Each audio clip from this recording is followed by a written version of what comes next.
2025 முடியிற சமயத்தில் இப்படி ஒரு ப்ரொமோஷன் கொலாபரேஷனை நீங்கள் எங்கேயுமே எதிர்பார்த்துருக்க மாட்டீங்க. நான் எதை பற்றி பேசிகிட்டு இருக்கேன்னா, ரோஹித் சர்மாவும் ஸ்ட்ரேஞ்சர் திங்ஸ் டீமும் பண்ணின கொலாபரேஷனை பற்றி தான் பேசிகிட்டு இருக்கேன். ப்ரொமோஷனோட ஓப்பனிங் சீன்லேயே ஒரு டான்ஸை காட்டியிருக்காங்க. இந்த டான்ஸை எங்கேயோ பார்த்த மாதிரி இருக்குல்ல?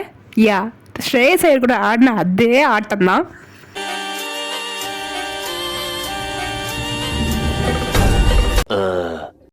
இதையும் தவிர்த்து ஒரு ஸ்டெப் மேலே போய் ஆஸ்திரேலியன் பிளேயர்ஸை பார்த்த ஒரு விஷயத்த அப்படியே இங்கே பட்டுப்படாமல் சொல்லியிருக்காரு. அது ரொம்ப நல்ல ஒரு ப்ரொமோஷன் தான் சொல்லணும். பார்க்கவே ரொம்ப ஜாலியாகவும் இருந்தது. இந்த ப்ரொமோஷன் ஆட் ஃபுல்லாகவே ரோஹித் சர்மா ஃபேன்ஸுக்கு ஒரு லட்டுன்னே சொல்லலாம்.